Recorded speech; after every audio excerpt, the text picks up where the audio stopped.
I mean, I'm working, my main project at the moment is this book, Palladium, which is coming out in May, my Istanbul thriller, and I'm doing the kind of preparation for that and promotion of it. So I'm very much hoping that lots of people will read Palladium. Hi, Leigh. Hi. How are you this morning? I'm fine, and you? Good to see you. It's lovely to see you also, and you're in the UK at the moment. That's right. I'm in Highgate in my writing lair, and I've been back here for Christmas, and then I had a few family issues, so I stayed on here a bit longer, and I'm coming back to Vienna next week. Oh, wonderful. But you say you are in your writing lair. Is that always where you write, or do you write in Vienna as well? Oh, I write in Vienna as well. I write everywhere I go. Oh, I always have my little laptop with me, which we're talking on now, and its main feature is that it's small, so I can take it with me everywhere I go. So you don't have to have a certain setting, you know, that you are stuck into, oh, this is my environment where I write. So you just go and do it everywhere. Well, it's a bit of both. Sometimes you have reference works. For example, I'm doing this book at the moment, The Hitchhiker's Guide to Diplomacy, and that's based on my diplomatic career and what lessons I learned from it. And so in that case, I really need my papers from the past years, so I need to have access to that. So that I prefer to do in Vienna, where I've got all my things. Oh, I see. Okay. But now first of all, I have to say thank you again for this wonderful picture you gave me on the balcony of the embassy when you were ambassador, and that you were part of this project. That was really, you were one of the first ambassadors that agreed to do it, which I found wonderful, that you could immediately understand what this is all about. And I never knew at that time, I didn't know you were writing, but later when I discovered you were a writer, I thought, well, maybe this is why you understood artists, you know, that because you are one yourself. Well, I think all diplomats, as well as all artists, have to be empathetic. They have to see things from the other person's point of view. If you don't and can't do that, it's going to be more difficult, not impossible, of course, for you to be a good diplomat or a good artist. And so I know when we heard about your project to take photographs of people during lockdown, I thought that was a very original idea. And it was fitting for the time we were in. That was, I think, during the first lockdown. And it was also a fun idea. And it gave everybody the chance to participate in something. I thought it was brilliant. Oh, thank you. Yeah. And it also started a conversation, I think, you know, because it was something to talk about and to ask a bit more questions about, which I have been doing for the past year and so. But now, now I'm asking you questions, because what I find so interesting about you is that you have a blog post as well. You don't have just your books that you're writing, but you have a blog post. And I went through some of the posts that you've written. When I realized you had a blog, I thought it would be really about diplomatic life, you know, just about that sort of thing, and maybe more politics and so. But you really write about real stuff, you know, about about life. Shock horror. Yeah, no, about life and about experiences you had, and just real life experiences, you know. Yeah. Well, I aim for the blog to be interesting.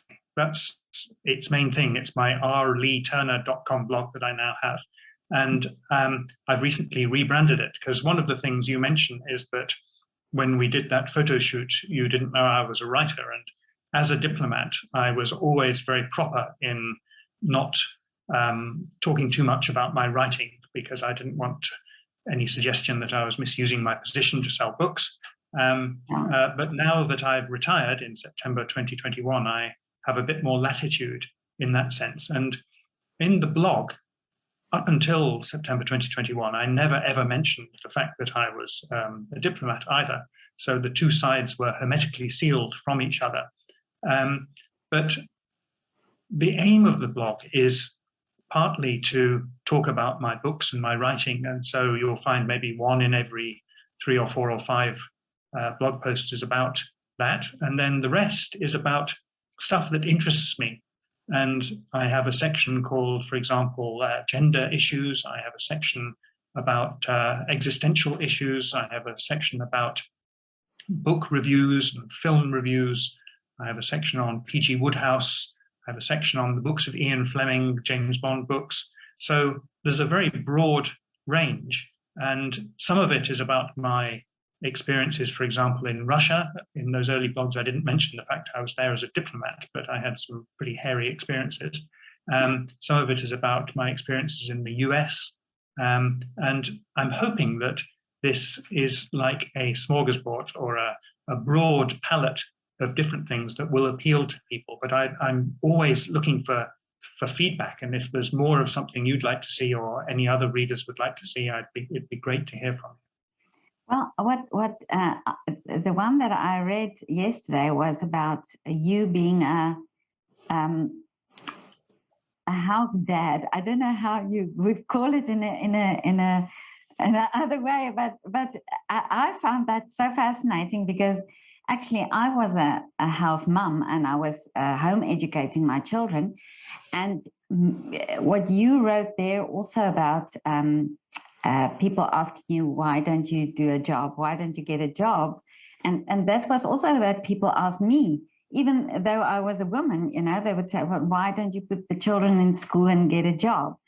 And that I found fascinating because I never realized that on the other side, a man would also get that.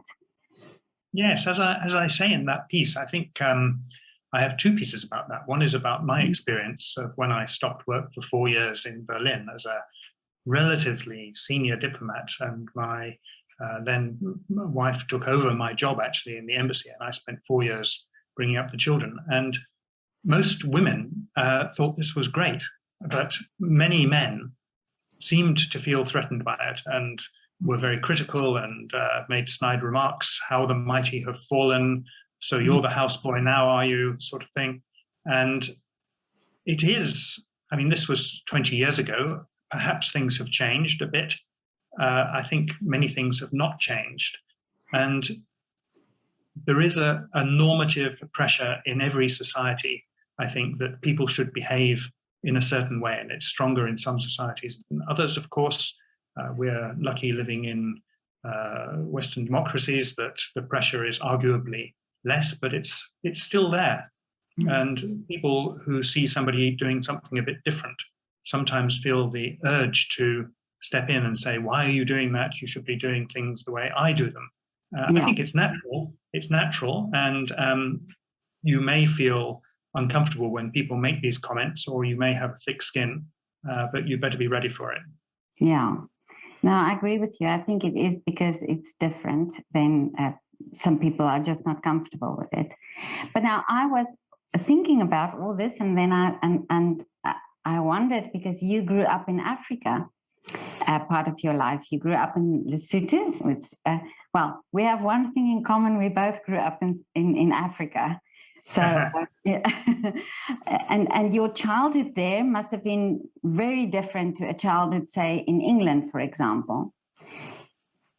Yes, I am almost a representative of a way of life which has ceased to exist, which is that I was conceived in Nigeria, actually, in the late 50s. And my parents at that time were, my father was an academic, and my mother also worked in the university. And when we went to Lesotho in 1964, it was still a colony. So people from the UK were going there to work. My parents were ideologically motivated to try and help people. They couldn't be missionaries because they had enough missionaries, and they thought it would be a very good other thing to do to take part in the education system of African countries, and spent many years doing that. And you're right, it gives you a different outlook on life. If you, as I mentioned, I'm writing this book, The Hitchhiker's Guide to Diplomacy, which starts off when I started work in 1979, when I finished at university in Cambridge. And it was very striking that many people who have grown up overseas go on to become diplomats. And when I first started work in the Department of the Environment and then in the Treasury, I used to really enjoy the work. The work was, and the colleagues were just as good as they are in the Foreign Office. The work particularly was very interesting. But when you look out of your window and you think, if I'm really successful in my career, I will be in another window of this same building, that didn't excite me as much as the prospect of being a diplomat and not knowing in 10 years which country of the world I might be in or what kind of work I might be doing. That was a very thrilling prospect for me. And it could be that the growing up in different countries played a role in that. Mm. And how much do you think that played also is an influence in the way you write? I think it's very important. I was thinking about this. Where do you get your ideas from? Yeah, it's an age-old question. In some ways, you do get ideas from where you live.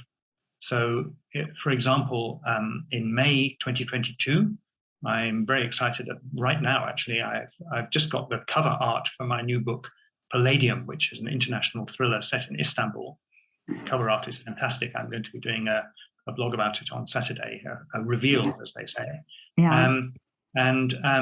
That book was very much inspired by being in Istanbul and the extraordinary history of the place, and also reading that I did. I love novelists like John le Carré or Dan Brown, and I also like action heroes like Jason Bourne, for example. So I wrapped all of that up into an Istanbul thriller. On the other hand, I often think the best source of fiction ideas is other people. So one of my books is called 7 Hotel Stories. In fact, I've written 11 of them, but the first 7 are contained in this book, 7 Hotel Stories. And if I get to 14, I'll publish a second volume, I expect. And in that case, I know a lot of people who work in hotels. My partner is a hotel general manager. In fact, I write the stories for her as a birthday present every year. Oh, I see. I did one when we first met. I thought, what on earth am I going to give her? And so I was writing a lot. So I wrote a little short story about a very beautiful and brilliant hotel manager who doesn't put up with any nonsense from male guests. I heard so much about what male guests get up to in hotels. And this Ms. N, as she's called, to preserve her anonymity, she really doesn't put up with nonsense from her male guests, and she takes strong action. They're kind of feminist black comedies, as I mentioned. Yeah. And I remember once I was at a party with some hoteliers, people who work in hotels, and I heard 2 stories. One of them was about a woman who had come into a very posh London hotel wearing a big Barber jacket, one of these big hunting jackets, which have very big pockets inside. And she'd gone to the reception and reached into her pocket and pulled out a pheasant and said, "Could you prepare this for me?" And I thought, that's a great story. And then another person, another hotelier, told one of his favorite stories, which he'll tell you if you meet him. And this was about how difficult it is to know what people do and to keep the conversation going. And he'd been at a reception, and there was a very distinguished looking woman there, and he felt he should know who she was, but he couldn't quite remember. So he asked a qualifying question, as one does. He said, "Oh, how are you?" She said, "I'm very well." He was frantically trying to work out who she was. He said, "And how's your husband? What's he doing now?" Seemed a safe question. And the woman looked at him and replied, "Yeah, same thing. He's still the king of Spain." And So these two little anecdotes I thought were very neat. Yeah. And if you read my book, it's one of the 7 hotel stories called The Swedish Woman. It's a short story. Yeah. Is about this mysterious person who turns up at a hotel. Nobody knows quite who she is. And she goes up to the front desk, and it turns out she's somebody very important. And she goes up to the front desk and pulls actually a rabbit out of her pocket and asks them to prepare it. And these are obviously direct ideas from people that I was talking to. So, that's another really great source of ideas. But do you write the story then, or do you just make the story up then from that point, or do you take some of the truth that happened then? Well, it's always a mixture. So there's part of the story is driven by the characters. So in the case of the hotel stories, there are 2 main characters, which are Ms. N herself, and then she has a beautiful and brilliant, but not very well educated assistant called Tatiana, who actually narrates the stories. It's a bit like Dr. Watson and Sherlock Holmes. Oh, okay. And some of the stories actually are whodunits. And because I know those characters really well, as soon as I start writing a new hotel story, the characters take on a life of their own. And there's only certain things they can do. You know that Ms. N is not going to do anything that's sneaky and underhand, because that would be out of character for her. And you know that if some men are doing something which is arrogant or nasty, that they will be punished for it. So, all of this follows on quite naturally. But you're right. At the same time, there's just imagination. I mean, the first book that I've published under my own name, because I'm just shifting them over at the moment. Originally, until September 2021, I was publishing everything under the name of Robert Pimm, which was my writing pseudonym to kind of conceal the fact that Leigh Turner was a novelist. But now I've retired, that I don't need to do that. I've published the first book as Leigh Turner, which is called Eternal Life. And Eternal Life is actually a science fiction thriller, or you could say speculative fiction. It's not kind of spaceships. It's just imagining how our society might develop given advances in medical technology and also people's obsession with living longer.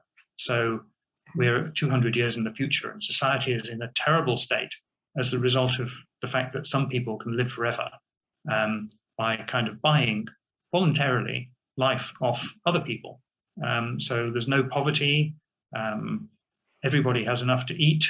If anybody is poor, they can just sell a bit of life to somebody else and get lots and lots of money. So it seems that everything should be perfect, but of course it's not. And so that speculative fiction really does spring from my imagination, although, again, I was very interested in medical technology, the technology of trying to make people live longer, how they alter their telomeres, their cell structure to try and slow down aging. There's lots of things. And I often meet people. I met a very important ambassador the other day who was very keen on living longer. And I thought, yes, that really shows that we're on the right track here. Yeah. And so you do a lot of research then when you write these types of stories.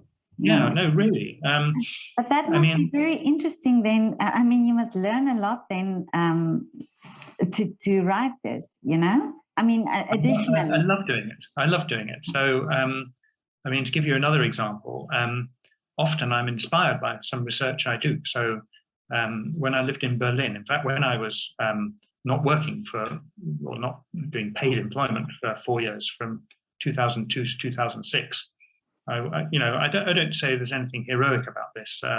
Millions and millions of women in particular have brought up children rather than doing paid employment. And, I was just a man doing the same thing. And the children were already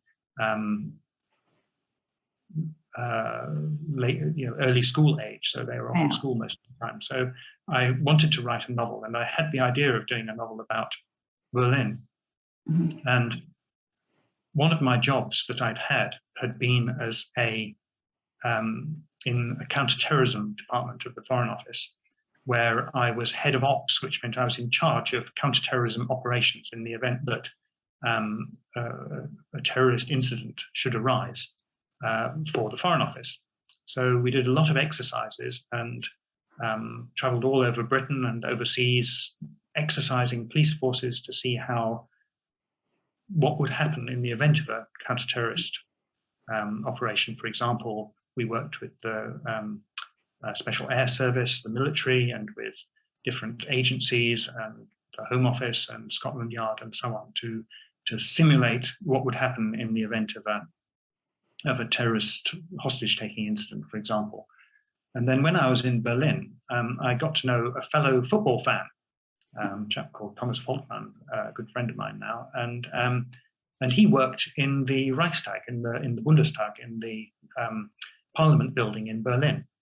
And he said to me one day, "Do you fancy doing a tour? We do tours of the building." And as you know, it's a beautiful building, completely rebuilt by Norman Foster from what was basically a ruin after the Second World War. And we went and had a look at this building, and we went in the tunnels that go under the building, and we looked at the graffiti of Red Army soldiers who wrote on the walls when they stormed the building in 1945. We looked at the rooms in the back where the MPs sit, and everywhere there's glass and light and visitors on the roof. And I thought this would be a great setting for a thriller. And so I wrote what became Blood Summit, which is actually the first novel I published. It's a Berlin thriller, another international thriller. And it's all based on my experience dealing with counterterrorism issues. So, you know, when a member of the SAS turns up, I know what kind of things they're likely to say. And when American special forces try to end the siege, I know what kind of things they're going to be doing too. And you can inject realism into the story, as well as, of course, liberal measures of making it up. Yeah, well, I didn't read the book, but I saw all the reviews on the book, and I was wondering actually, I didn't know that you had this experience of, or you know, that you had the background, but I was wondering, how did you get to that idea of the story in that specific building? But now it makes total sense for me. Yes, yes, you tend to see something and it just lights a little fire, and then you think, how could I use that? And just you have to stay alert really to opportunities. I mean, I'm also writing, so some way down the line. I mean, I'm working. My main project at the moment is this book Palladium, which is coming out in May, my Istanbul thriller, and I'm doing the kind of preparation for that and promotion of it. So I'm very much hoping that lots of people will read Palladium, and then I'm also writing my Hitchhiker's Guide to Diplomacy, which is a kind of manual of ideas about diplomacy based on my career, which is going to come out later this year or early next year. So that's taking up a lot of my time. But and I'm writing my blog. Do you go back to say when you wrote in Berlin, for example, do you go back to that building or when you in Istanbul, do you go back to just revisit and just think, you know, because if you're like in Berlin, if you just went in the building once, do you remember everything? Yeah. It's a very good question. Sometimes you do make special trips to try and have a good look around. On that occasion, I did this visit and I wrote it all up. I made my notes, which I do a lot. And I never went back for many years until actually I'd finished the novel. But about 2 years ago, it was, I think, late 2009, before coronavirus, I had the opportunity to go to Berlin again and made some promotional videos outside the Reichstag, which was great. I saw one. And I also called on a chap a different person who worked in the parliament, and he was kind enough to show me again around the Reichstag, and I was able to check all the different bits of my book. But I remember William Boyd, who's a very successful writer, once saying, research was overrated, he said. He said he'd written a book about a place that he'd never been to, and many people had written into him saying this was the best, most evocative description of this place they'd ever seen. He must have lived there for years. And I've read another book, what's he called, who writes the Sharp novels, name's gone out of my head, but Bernard Cornwell, who says, look, if you visit such and such a fort in India and you find that there isn't a door where I said there was a door, please don't get in touch with me because I have to mix up fact and fiction. But he said, in the way of Chekhov's gun, you know, they say in a Chekhov play, if there is a gun on the wall, it will be used, otherwise it wouldn't be there.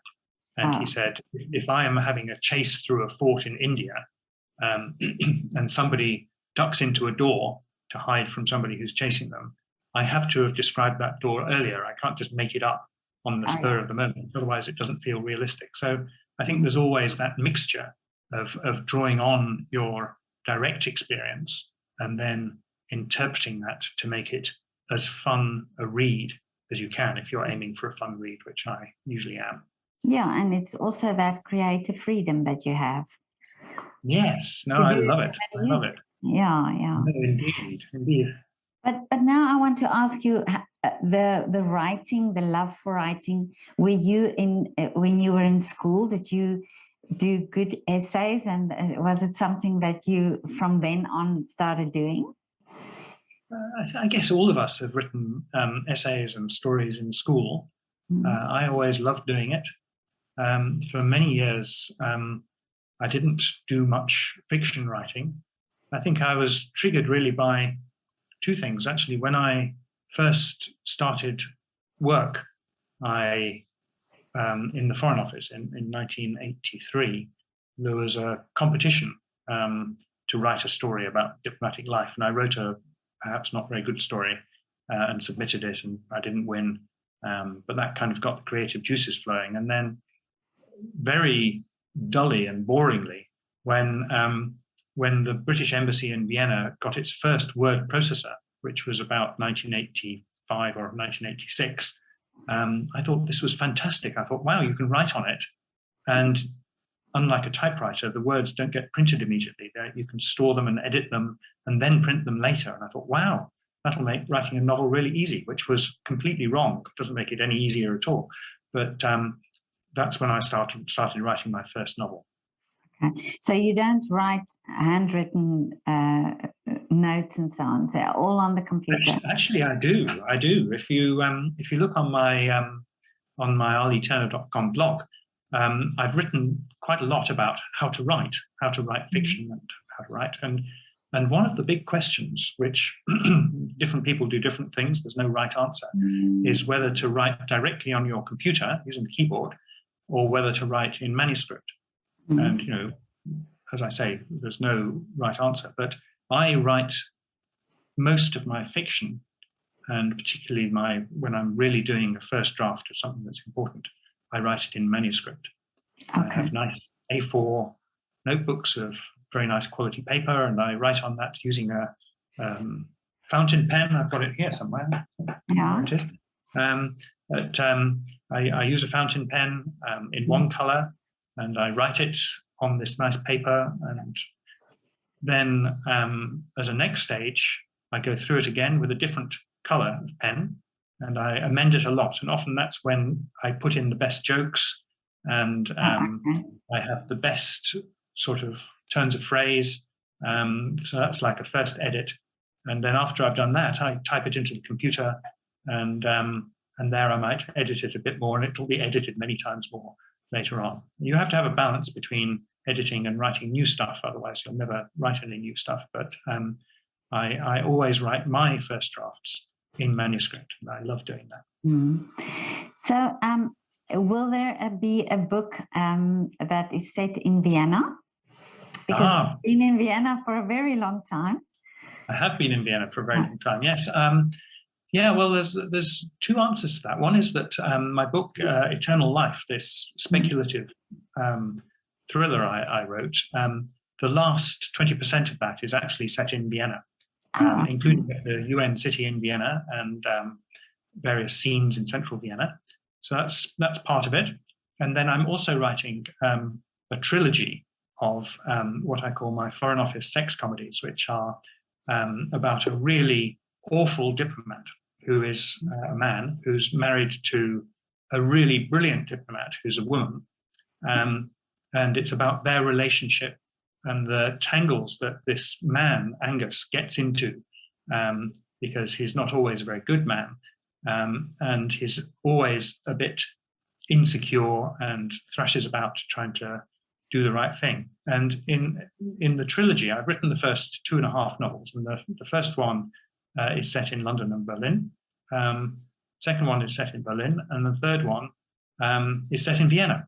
I don't think it'll be finished for a year or two yet, because I'm working on other things at the moment. But I have great hopes for my trilogy of Foreign Office novels, which I think will set the Foreign Office in a very good light. Albeit sometimes making fun of diplomats and their foibles, but also presenting diplomats as human beings. I mean, people think diplomats are sort of all upper class white men with a stiff upper lip and starched collars, and this is not true at all.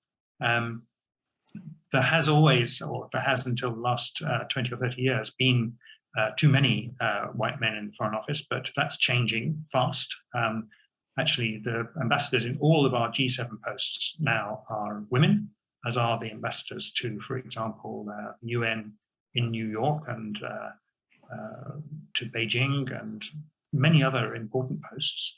And then the Foreign Office is slowly getting more people from ethnic minorities. They have targets on trying to do more of that. So the character of the Foreign Office is changing, but also it was never full of dull people.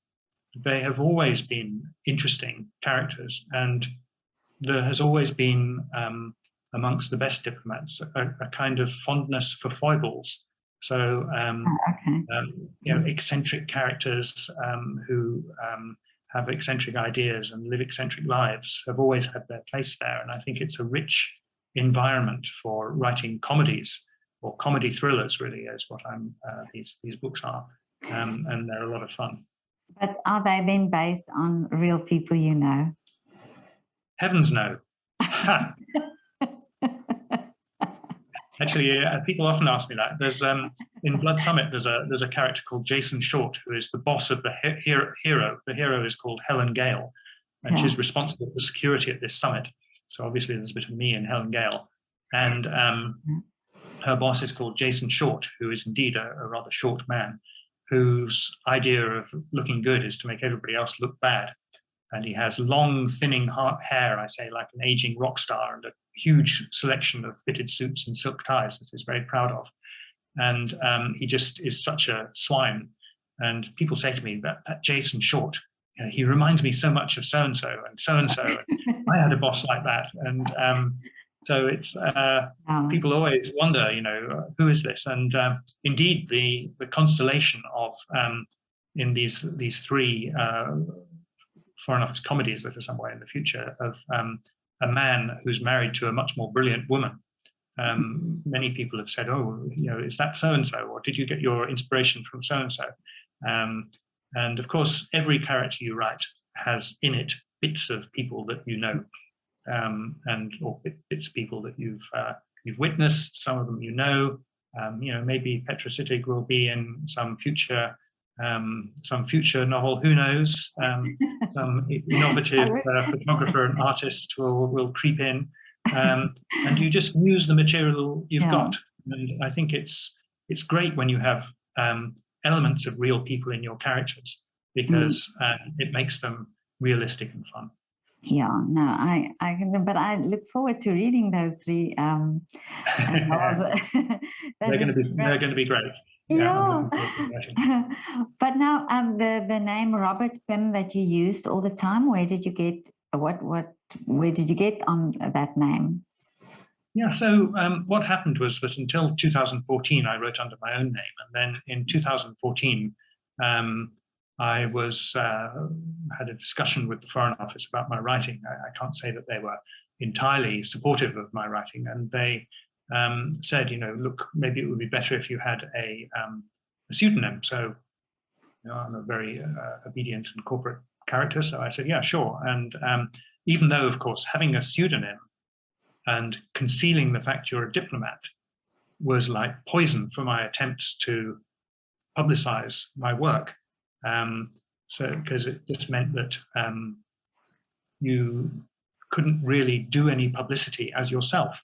Oh, yeah. And trying to publicize books by a non-existent person is much more difficult. But anyway, I created this pseudonym, and I thought, as you say, I thought, how do you choose a name?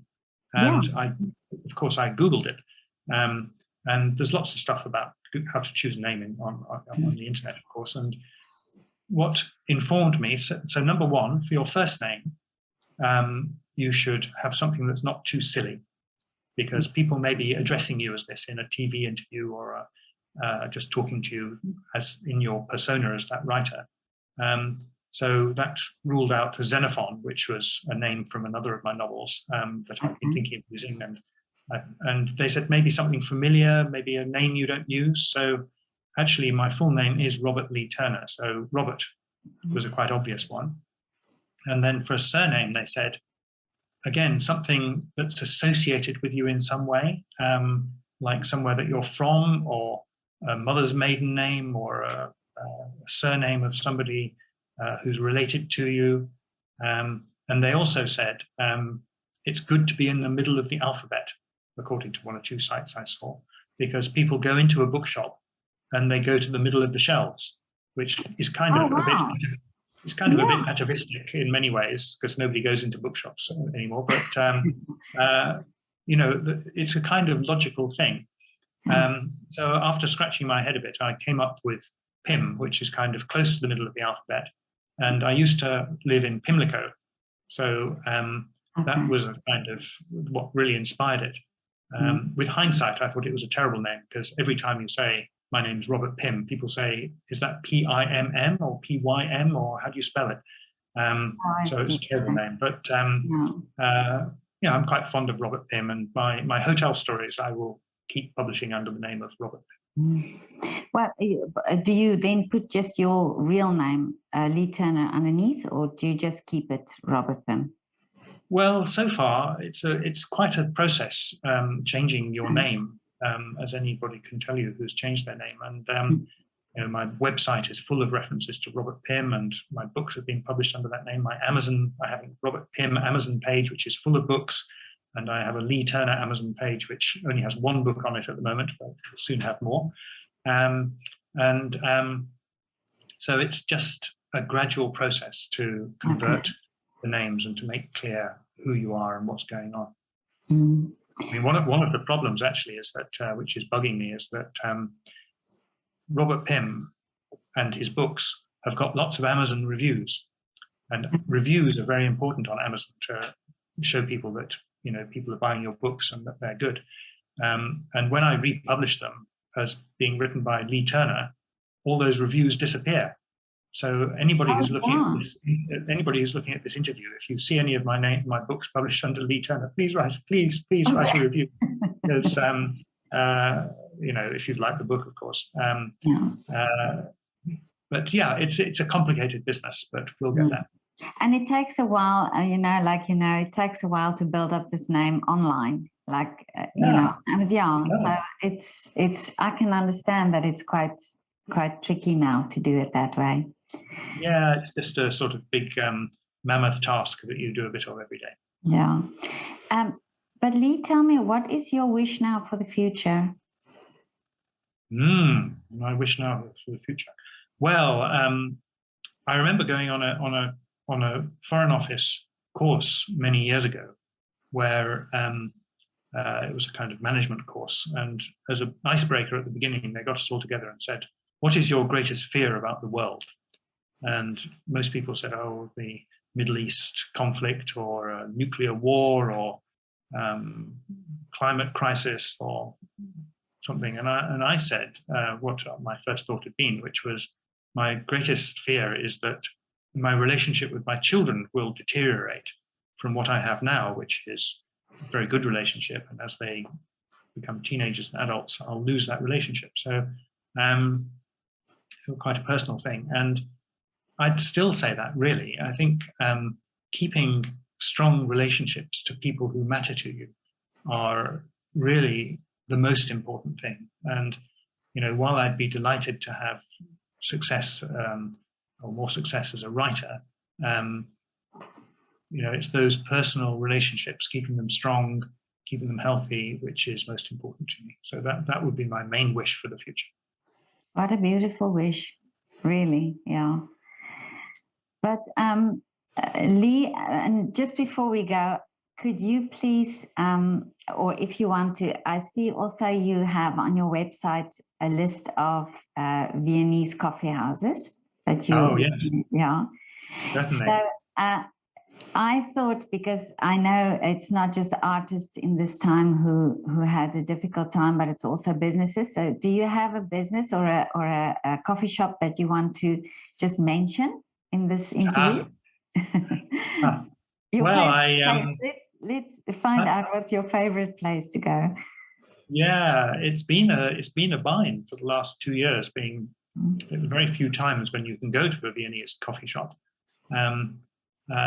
I wrote all my cafe reviews before the first lockdown, and all but one, I think. And funnily enough, I started those reviews being a little bit critical of some cafes, but then I decided that as an ambassador, because I was an ambassador at the time, I really shouldn't be critical of any cafes. So I took out all the critical reviews and just left in the good ones. And I'd like to reintroduce some bad reviews as well, because it just that's fun. But the cafes I go to most often, I really like the Cafe Korb. That has a reputation as being a Vienna cafe where interesting people hang out.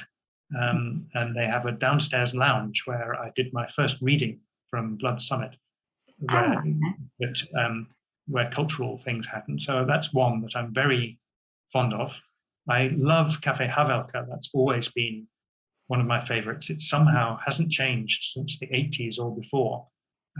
Even though it's in a very touristic part of town, it's still really urig, as they say in German. It's still very original and true.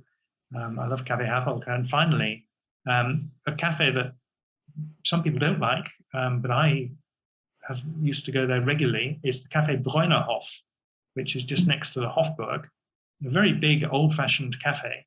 I went there with a friend back in 2016 who had recommended it, and she said, this is my favorite cafe because it's a nice atmosphere and it's close to things and so on. And it's not, unlike the first two, it's not obviously special, but it just has that feeling of being a real Vienna coffee house. And during the lockdown, sadly, it's been closed for a long time. So I haven't seen recently whether it's opened up again, but I do hope it does, and I hope it's successful. Oh, yeah. Well, I haven't been to either or to any of the ones that you mentioned now. So I'm going to try and get there and see what they are like. Right. Well, maybe we can meet in one of those cafes. Yeah, that would be wonderful. We'll meet for what do you usually order when you're there? What coffee? Do you drink a melange? Ah, very good question. Well, one thing I like is that Viennese cafes, or the best of them, still use the original Viennese names for coffees, like a melange or a kleine schwarze, kleine braune, and so on. They haven't been steamrolled by the juggernaut of Italian coffee designations, or the kind of new makes of coffee, like flat whites and cappuccinos, well, not cappuccinos, but lattes and so on, that are very popular. So, but I'm very what's the word, Catholic or eclectic in my tastes, in that I drink all kinds of different drinks. Sometimes I drink a beer, sometimes I drink a hot chocolate, sometimes I have a melange. It varies. Okay. But, and I also like the fact you can eat in cafes. Some of them have very good food, like Cafe Englander is another of my favorites. I've eaten in there a few times, or yeah, lots of places. Cafe Spal is another that I like very much. So you just have to experiment and enjoy the best that the lovely city of Vienna has to offer. Yeah, definitely. Oh, I love these traditional places. They have such an atmosphere that you just don't find anywhere else in the world, I think. Indeed. I'm actually going to be spending more time in Amsterdam as well in the future, and Amsterdam also has a great cafe tradition, so I'm looking forward to that. Yeah. Well, Leigh, it was so lovely to talk to you, and very interesting. And I hope to see you when you come back to Vienna.